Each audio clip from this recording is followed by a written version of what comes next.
Very good morning students. Last class में हमने exercise 2A के क्वेश्चन नंबर 11 तक के क्वेश्चंस किए थे। आज हम क्वेश्चन नंबर 12 करेंगे। क्वेश्चन नंबर 12 है आपका टिक द करेक्ट आंसर। हमें टिक करना है करेक्ट आंसर पर। तो क्वेश्चन नंबर 12 है आपका tick the correct answer. N equivalent fraction of 3/7 is. हमें टिक करना है करेक्ट आंसर पर। तो 3/7 का इक्विवेलेंट फ्रैक्शन इनमें से कौन सा है? तो फर्स्ट नंबर है आपका 6/14, 7/14, 5/7 और 6/7। आपको बताना है इनमें से कौन सा 3/7 का इक्विवेलेंट फ्रैक्शन है। ठीक है, इक्विवेलेंट फ्रैक्शन कौन से फ्रैक्शंस होते हैं? जब दो फ्रैक्शंस आपस में एक दूसरे के इक्वल होते हैं, यानी कि 3/7 किसके इक्वल है? 6/14 के इक्वल है, या फिर 7/14 के इक्वल है, या 5/7 के इक्वल है, या 6/7 के इक्वल है। ठीक है, आपको बताना है। तो हम क्या करेंगे, सारे जितने भी फ्रैक्शंस दे रखे हैं सबको पहले सिंपलेस्ट फॉर्म में लेके आएंगे। ठीक है, सिंपलेस्ट फॉर्म में लेकर आएंगे और उसके बाद देखेंगे कि वो दोनों फ्रैक्शंस इक्वल हैं या नहीं। तो इसे हम लेके आते हैं 3 2 6 और ये सॉरी 2 3 6 और 2 7 14। यह है आपके पास 3/7, 7 7 7 2 14। यह है आपके पास 1/2।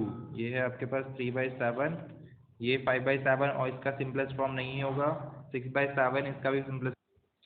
हमने 6/14 को सॉल्व की सिंपलेस्ट फॉर्म में किया, तो इसकी वैल्यू आई 3/7, यानी कि इक्विवेलेंट फ्रैक्शन होगा 3/7 का कौन सा? 6/14। ठीक है, तो 6/14 आपका जो है वो करेक्ट आंसर है।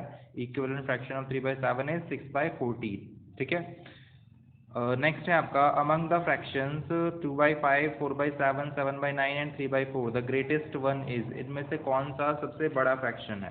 ठीक है, तो सबसे बड़ा फ्रैक्शन पता लगाने के लिए हमें क्या करना पड़ेगा, सबके डिनोमिनेटर्स हमें इक्वल करने पड़ेंगे, तभी हम बता सकते हैं कि इनमें से सबसे बड़ा फ्रैक्शन कौन सा है। ठीक है, तो सबके डिनोमिनेटर्स इक्वल करते हैं सबसे पहले।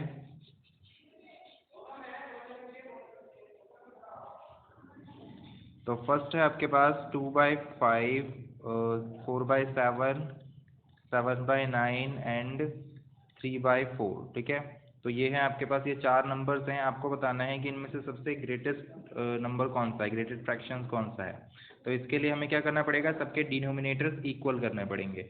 अब डिनोमिनेटर्स इक्वल करें, बट क्या लेके आए डिनोमिनेटर में? तो उसके लिए हमें करना पड़ता है इन सबका एलसीएम। जितने भी डिनोमिनेटर्स हैं उन सबका एलसीएम करेंगे हम। LCM of 5, 7, 9 and 4। ठीक है, तो इस सबका आप एलसीएम करोगे तो 5, 7, 9 एंड 4। तो इन सबका एलसीएम करते हैं, तो 2 से करते हैं सबसे पहले।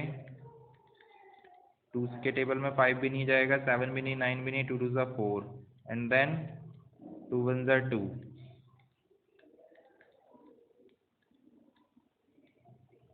देन 3 से करते हैं, 3 3 9।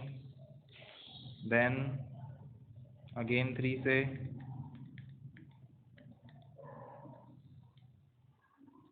5 1 5 एंड देन 7। तो आपके पास एलसीएम आया 2 into 2 into 3 into 3 into 5 into 7। ठीक है, तो ये आया आपके पास एलसीएम। और अगर आपके पास ना, जैसे हमें इन सबके चारों नंबर्स के एलसीएम निकालना था, 5 7 9 और 4। अगर इनके बीच में किसी के भी बीच में कोई भी कॉमन फैक्टर नहीं है, तो इन सबका जो एलसीएम होगा वो क्या होगा, इनके प्रोडक्ट के बराबर ही होता है। अगर इनके बीच में कोई कॉमन फैक्टर होता है, ठीक है, जैसे 9 और 4 के बीच में अगर कॉमन फैक्टर होता, तब ये करना जो होता है, ये ऐसे एलसीएम निकालना जो होगा वो बेनिफिशियल होगा। बट अगर आपके पास कोई भी कॉमन फैक्टर नहीं है, आपको दिख रहा है कि इनमें इनके बीच में कोई कॉमन फैक्टर नहीं है, तो अगर आप इन सब की मल्टीप्लाई भी कर दोगे तो वही उसका एलसीएम होगा। ठीक है, जैसे कि हम इस क्वेश्चन में करते हैं। आप पहले इन सब की मल्टीप्लाई करते हैं, इसकी देखते हैं क्या आंसर आता है। 2 2 4, 4 3 12, 12 3 36। 36 को अगर हम 5 से करते हैं तो ये आएगा आपके पास 36 इंटू 5 आया आपके पास 180, और 180 मल्टीप्लाई बाई 7, तो ये आया आपके पास 128 एंड देन 0। तो आपका जो एलसीएम आया वो 1280 आया, 1280। अब यहाँ पे देखो, इनके बीच में कोई भी कॉमन फैक्टर नहीं है, तो अगर आप जस्ट इन सब की मल्टीप्लाई करोगे तो भी आपको यही नंबर मिलेगा। ठीक है, तो करते हैं multiply. 5 multiply 7 multiply by 9 multiply by 4, ठीक है।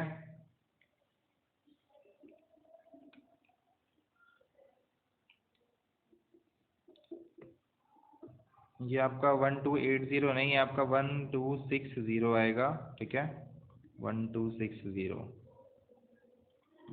अब आप इन सब की मल्टीप्लाई भी अगर करोगे 5, 7, 9 एंड 4, ठीक है, तो आपको 1260 ही मिलेगा। तो अगर आपको कभी भी ऐसा लगे कि इनके बीच में कोई भी कॉमन फैक्टर नहीं है, 5, 7, 9 एंड 4 इनके बीच में कोई कॉमन फैक्टर नहीं है, तो आप डायरेक्ट उन सब की मल्टीप्लाई कर सकते हो और आपको उन सबका एलसीएम मिल जाएगा, ठीक है। तो हमने एलसीएम फाइंड कर लिया। अब हम क्या करेंगे, सबके डिनोमिनेटर्स इक्वल करेंगे। यहाँ पे 5 है तो इस 5 को भी हम क्या करेंगे, 1260 बनाएंगे। तो 1260 बनाते हैं, इसे रफ करते हैं सबसे पहले।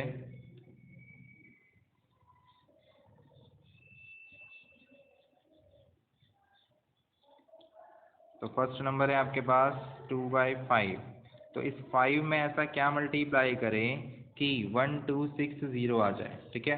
तो 5 में हमें ऐसा क्या मल्टीप्लाई करना चाहिए कि आपके पास 1260 आ जाए। तो 5 में हम अगर 7 मल्टीप्लाई बाई 9 मल्टीप्लाई बाई 4, यह आता है आपके पास 252। यानी कि अगर हम 252 की मल्टीप्लाई कर देंगे 5 में, ठीक है, तो आपके पास 1260 आ जाएगा।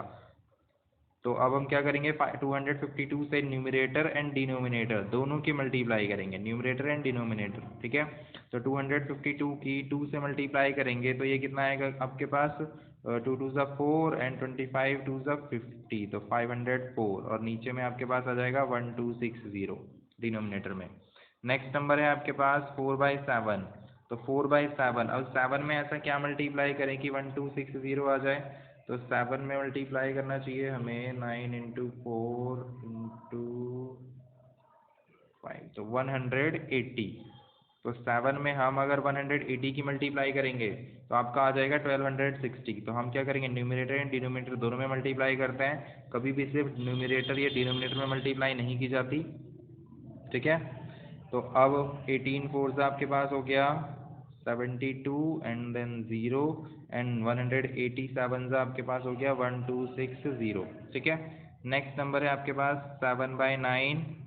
तो अब 7/9, 9 में ऐसा क्या मल्टीप्लाई किया जाए कि आपके पास 1260 आ जाए।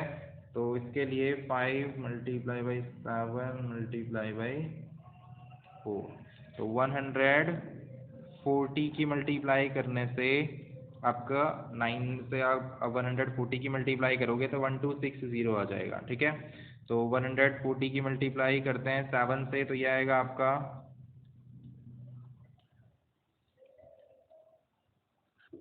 980 एंड 140 की 9 से करेंगे तो 1260, ठीक है। नेक्स्ट नंबर है आपके पास 3/4।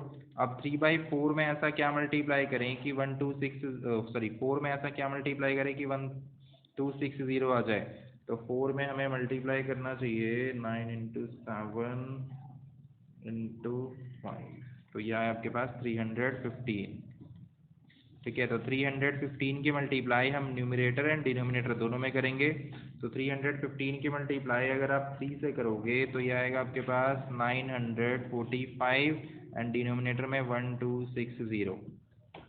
अब यहाँ पर हम देखेंगे कि सबसे बड़ा नंबर कौन सा है, ठीक है। सबके डिनोमिनेटर्स में आपके पास देखो 1260 1260 1260 है, ठीक है। सबके डिनोमिनेटर्स हमने इक्वल कर दिए। अब हम देखेंगे कि सबसे बड़ा नंबर कौन सा है। यह है 504, 720, 980 एंड 945, ठीक है। तो अब यहाँ पे सबसे बड़ा नंबर कौन सा है, 980। 980/1260, यानी कि इसे हमने 980 किसको ट्रांसफॉर्म करके आया, 7/9 को, ठीक है। तो ग्रेटेस्ट नंबर यहाँ पे कौन सा है, 7/9 इज द ग्रेटेस्ट नंबर, ठीक है। तो ये था आपके पास क्वेश्चन नंबर 12 का सेकेंड पार्ट। नेक्स्ट है आपका क्वेश्चन नंबर 13। क्वेश्चन नंबर 13 है आपका, find the parameter of a rectangle whose length is 9 whole में 3/5 metre and breadth is 7 whole में 1/5 मीटर, ठीक है। आपको पैरामीटर निकालना है एक रेक्टेंगल का। तो आपको दे रखा है एक रेक्टेंगल, ठीक है। आपको एक रेक्टेंगल गिवन है हम कर रहे हैं आंसर नंबर 30। आपको रेक्टेंगल गिवन है और इस रेक्टेंगल की लेंथ आपको गिवन है 9 होल में 3/5 मीटर, ठीक है। और ब्रेड्थ आपको गिवन है 7 होल में 1/5 मीटर। और आपको बोला गया है क्या, इसका पैरामीटर निकालो। पैरामीटर क्या, यानी कि इसको अगर हम ऐसे आउटलाइनिंग करें तो कितना मटेरियल लग जाएगा, कितना, जैसे अगर हम धागे से इसका आउटलाइनिंग करते हैं, ये टेप ऐसे अगर हम इसके चारों ओर चिपकाते हैं तो कितना टेप लग जाएगा, ठीक है, आपको बताना है। तो उसके लिए क्या करना पड़ेगा, पैरामीटर ऑफ रेक्टेंगल का फॉर्मूला हमें यूज करना पड़ेगा। तो पैरामीटर ऑफ रेक्टेंगल क्या होता है आपके पास, 2 ब्रैकेट में L प्लस P, ठीक है। तो लेंथ और ब्रेड्थ के सम का दुगना जो होता है आपका, वो उसका पैरामीटर होता है। तो यहाँ पर आपके पास लेंथ गिवन है कितनी, लेंथ इज 9 होल में 3/5 metre and the breadth is 7 whole में 1/5 मीटर, ठीक है। ये आपके पास ब्रेड्थ गिवन है। तो अब इसे सॉल्व करते हैं। 2 ब्रैकेट में लेंथ प्लस ब्रेड्थ, लेंथ है आपके पास 9 होल में 3/5 मीटर प्लस ब्रेड्थ कितनी है आपकी 7 होल में 1/5 मीटर। तो सबसे पहले मिक्स फ्रैक्शन को हम लोग इम्प्रॉपर फ्रैक्शन में चेंज करेंगे। 2 एज इट इज रहने देते हैं ब्रैकेट के बाहर। 9 5 45, 45 प्लस 3 48/5। Next 7 5 35, 35 plus 1 36/5। अब यहाँ पर देखो कि आपके पास डिनोमिनेटर्स ऑलरेडी इक्वल है, ठीक है, यानी कि ये सिंपल क्वेश्चन है, सिंपली हमें ऐड करना है, सबका दोनों का जो एलसीएम होगा वो 5 ही होगा। तो अब 48 प्लस 36, 48 प्लस 36 कितना होगा आपके पास, 84, यानी कि 84/5। अब 84/5 मल्टीप्लाई बाई 2, ठीक है। तो इस 2 की मल्टीप्लाई कर दोगे इस 84 में, न्यूमरेटर से मल्टीप्लाई की जाती है, ठीक है। जो बाहर ब्रैकेट वाला नंबर होता है उसकी न्यूमरेटर से मल्टीप्लाई होगी, ऊपर वाले की मल्टीप्लाई न्यूमरेटर की न्यूमरेटर से, एंड अगर डिनोमिनेटर में कोई नंबर होता तो उसके डिनोमिनेटर से करते, ठीक है। तो 2 मल्टीप्लाई बाई 84, मल्टीप्लाई करते हैं, 2 4 8 एंड 2 8 16, तो 168/5, ठीक है।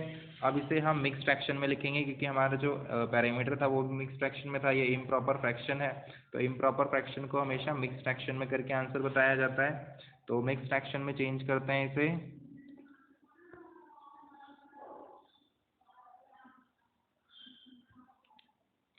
तो इसे हमें डिवाइड करना पड़ेगा 168 को 5 से।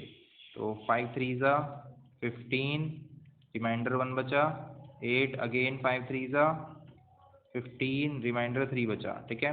तो आपके पास यहाँ पे रिमाइंडर 3 बच गया है। तो रिमाइंडर को कहाँ पे, रिमाइंडर को हमेशा न्यूमरेटर में लिखा जाता है। जो आपका डिवाइड क्वोशंट था, सॉरी डिनोमिनेटर था, जो आपका डिनोमिनेटर था, यहाँ पे डिनोमिनेटर कितना था 5, तो वो डिनोमिनेटर आपका डिनोमिनेटर में ही रहेगा, ठीक है, डिवाइजर आपका। नेक्स्ट जो क्वोशंट आया होता है वो हम होल नंबर में लिख देते हैं, यानी कि 33। तो 33 होल में 3/5 मीटर, ये है आपका पैरामीटर ऑफ दिस रेक्टेंगल, ठीक है। तो इस रेक्टेंगल का पैरामीटर आपका कितना निकला है, 33 होल में 3/5 मीटर। नेक्स्ट क्वेश्चन करते हैं। नेक्स्ट है आपका क्वेश्चन नंबर 14। रिया परचेज्ड 3 होल में 1/2 kg ऑफ पोटैटोज, 1 होल में 2/3 kg of tomatoes and 1 whole में 1/2 kg of other vegetables. Find the total weight of the items purchased by her, ठीक है। तो नेहा ने वेजिटेबल्स खरीदे, तो पोटैटोज इतने इतने खरीदे, टोमेटोज इतने खरीदे, ठीक है। और आपको बोला गया है पोटैटोज हैं इतना 3 होल में 1/2 kg, यानी कि 3.5 किलो, एंड टोमेटो जो है वो है इतने 1 होल में वो 2/3 kg, एंड 1 होल में 1/2 kg जो है अदर वेजिटेबल्स हैं। आपको बोला है टोटल कितना वेट हुआ, तो बस हमें क्या करना है, बस इन तीनों को हमें ऐड कर देना है, आपको पता चल जाएगा कि टोटल वेट कितना है, ठीक है। तो करते हैं answer number 14। Potato, weight of potatoes purchased by रिया, ठीक है। तो रिया के द्वारा पोटैटोज कितने परचेज किए गए, 3 होल में 1/2 kg। Next, weight of tomatoes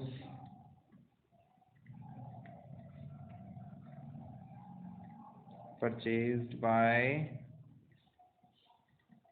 Riya is equal to में 1 होल में 2/3 kg, ठीक है।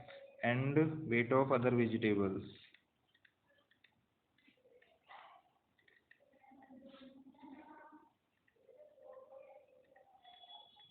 इज इक्वल टू में कितना है, 1 होल में 1/2 kg। तो हमें क्या करना है, टोटल वेट निकालना है। तो टोटल वेट ऑफ वेजिटेबल्स निकालने के लिए जितना भी उसने वेजिटेबल खरीदा है सबको ऐड कर दो, ठीक है। तो total weight of vegetables is equal to में, नीचे करते हैं हम ऐड, 3 होल में 1/2 प्लस 1 होल में 2/3 प्लस 1 होल में 1/2, ठीक है। तो हमें बस इन तीनों को ऐड करना है, और इन तीनों को ऐड करने के लिए क्या करना पड़ेगा, हमें सबसे पहले इन्हें मिक्स फ्रैक्शन को इम्प्रॉपर फ्रैक्शन में चेंज करना पड़ेगा। तो 2 3 6 plus 1 7/2 plus 3 1 3 plus 2 5/3 plus 2 1 2 and 1 3/2, ठीक है। सॉरी 3/2, मैंने 3 लिख दिया, 3/2। अब आपको क्या करना है, सबसे पहले हमें डिनोमिनेटर्स इक्वल करने पड़ेंगे। तो डिनोमिनेटर्स इक्वल करने के लिए क्या करते हैं, हम एलसीएम निकालते हैं। तो 2 3 एंड 2 का एलसीएम निकालेंगे। 2 1 2, 3 as it is, 2 1 2 and then 3 1 3। तो 2 3 6 आया आपके पास एलसीएम।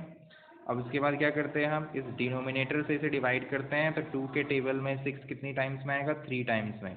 तो 3 की मल्टीप्लाई करेंगे 7 से, प्लस अब इस 3 से डिवाइड करेंगे 6 को, कितना आएगा, 3 2 6, तो 2 5 10, ठीक है। नेक्स्ट अब 2 3 6 अगेन, 2 3 6, तो 3 3 9। तो सॉल्व करते हैं अब इसे। तो यह आया आपके पास 3 7 21 प्लस 2 5 10 प्लस 3 3 9। अब 21 प्लस 9 हो गया आपके पास कितना, 30, 30 प्लस 10 हो गया आपके पास कितना, 40/6। अब क्या करते हैं, इसके कॉमन फैक्टर से इसे डिवाइड भी कर देते हैं। अगर ये डिवाइड होता है तो 2 3 6 और 2 20 40, तो यह है आपके पास 20/3 kg, ठीक है। बट ये अगेन जो है इम्प्रॉपर फ्रैक्शन में है। तो इम्प्रॉपर फ्रैक्शन को हम लोग क्या करते हैं, मिक्स फ्रैक्शन में चेंज करते हैं। तो ये आपके पास आंसर आया है 20/3 kg। तो इसे इम्प्रॉपर फ्रैक्शन में मिक्स फ्रैक्शन में चेंज करने के लिए डिवाइड करेंगे। 3 से डिवाइड करेंगे तो 3 6 18, रिमाइंडर बचा 2। तो रिमाइंडर हम लोग लिखते हैं न्यूमरेटर में, जो कोशेंट होता है उसे हम होल नंबर में लिखते हैं, ठीक है। और जो आपका डिनोमिनेटर होता है वो डिनोमिनेटर में ही आता है, ठीक है। यानी कि जो डिवाइजर होता है वो डिनोमिनेटर में। तो 6 होल में 2/3 kg, यह है आपका answer, total weight of the vegetables.